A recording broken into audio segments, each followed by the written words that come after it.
Welcome to the podcast, Truck Hauling Talks. I'm John Jackson. The goal of this podcast is to bring you thoughtful discussions, interesting points of views, insights, and valuable information that you can apply to your trucking operation. The podcast is dedicated to exploring the most pressing transportation challenges from development and start to implementation. Truck Hauling Talks believes that transportation is an essential part of our daily lives and is passionate about finding ways to make it more sustainable, efficient, and profitable for drivers and small businesses. Thank you for listening to Truck Hauling Talks. Now here's this week's podcast. All right, here we go. Thank you once again for joining Truck Hauling Talks. I'm John Jackson with Chanel White of Wisdom and Authority Title Solutions. And I'm here today. I wanted to take time over this holiday to thank all of the brave men and women who served in the military. We have the rights and freedom to choose just about everything we do because of your dedicated service in the military. We also want to take into account all of those who served in previous decades who are no longer here with us and honor those men and women who served this country, all of the men and women who served this country, just like the ones who are serving now. And it gave us an opportunity to choose just about everything that we do. Thank and honor every service veteran for their dedicated service. Thank you, veterans who served. Thank you for those veterans who served and are now working in the transportation industry. Okay, well, what I wanted to talk about is in-cab cameras. I see a lot of comments of drivers who are apprehensive, hesitant, cautious about having cameras in their tractors, in the front part of their tractors, the cabs of their tractors. Well, the industry is changing. You have a lot of people who are going through difficult times. So they're looking for a quick fix or a quick way to make money. And unfortunately, it affects the truck driver as well as it affects any other citizen who is behind the wheel of a vehicle. The in-cab cameras serve a dual purpose. It tells your side of the story, or it tells what actually happened on the road with someone else, if it is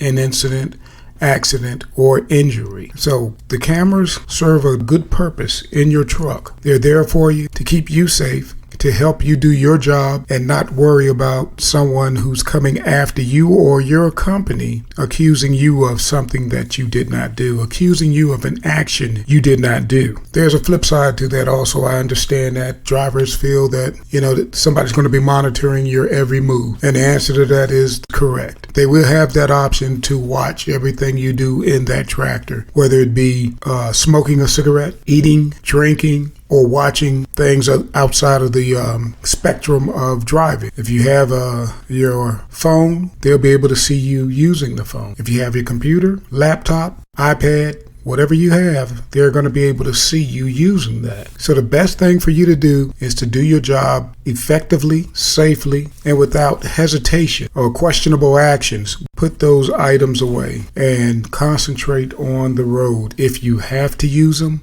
pull over in a safe designated area for your truck. Make sure you're off the highway on the other side of that solid white line from the bumper to your tail lights of that trailer. Make sure everything is on the side of the road where passing traffic can get by you safely. And if it is a situation where someone comes up and hits your trailer, they're going to be able to see that the wheels of your trailer, the trailer body, the skin of the trailer, everything is on the opposite side of that white line. So that lets them know that that motorist was not paying attention. Make sure you use your four ways. If you have your triangles out, that's even better. But if you have to pull over, if you have to use those items, make sure you're pulled over somewhere safe. Okay, one of the things while we're still on the subject of talking about cameras in the truck, declutter your truck. From top to bottom in the driver area section of your workspace, separate the workspace from your living space. Use those curtains. Close the curtains. That way people can't see everything in your truck. Yes, the cameras can see all the way back to the cab. Yes, the cameras can see all the way from the cab to the sleeping area in your truck. So if you don't want peeping eyes or watching eyes to see your living quarters, close the curtains. It helps you anyway. If you get stopped by DOT, if something isn't in plain view, in plain sight. They won't bother you with it. But if you have your curtains open, they can readily see anything in the back. And if it's not tied down, secured properly, they can say that it can be perceived as a potential projectile that could come flying from the back of the truck through the windshield. So take time to secure your items in the back of your tractor. So use storage boxes, use storage bins to help keep things organized. Keep your dash free and clear of loose items that can hit and crack the windshield. Just find ways to secure your items. Now, we're moving on to continue this week's discussion, a follow-up on the insurance with Chanel White. So at this time, Chanel, we're looking at how we can help the drivers move further in this industry who want to take the opportunity to become owner-operators, or if they're taking an opportunity to have small businesses in the transportation industry. Okay, Chanel, did you have something else that you wanted to add to the insurance part of compliance? Yeah, I would just, do a recap. I had mentioned this in a prior segment, but when you guys are trying to get your own authority, I do understand money when it comes to insurance is the biggest factor, but it should not take you weeks and weeks and weeks to, make up your mind when it comes to which company you're going to go with. Right. The longer it takes, the longer it would take for your authority to become active, the longer it takes for you to choose your insurance, should I say. It's gonna delay your authority being finalized. Well, it's all about the money. Yeah, I mean, and I get it. When you're new to the game, you really want to, make sure you can afford. You can afford this, you can afford that, because it is expensive. You have a lot of expenses when it comes to trucking. But you really want to make sure that insurance is, in place as soon as possible. And then when you get your authority, make sure you don't have any cancellations. It's just going to be just like your regular auto insurance. You cannot have any lapses. If you choose to go with another carrier, make sure it's continuous. Okay. DOT, they don't know. They don't care. I mean, it's no excuse. If you had a day lapse, you're going to pay the price. What is the price to pay if you do have a lapse in continuing to have your insurance? So DOT, they will ask for proof, and if you didn't have it, whatever the penalties could be, they will, of course, cover that in a notice they'll send you. But if you don't comply within that time, you could be put out of service. Okay. You could be put out of service because you got to have that coverage up there continuously.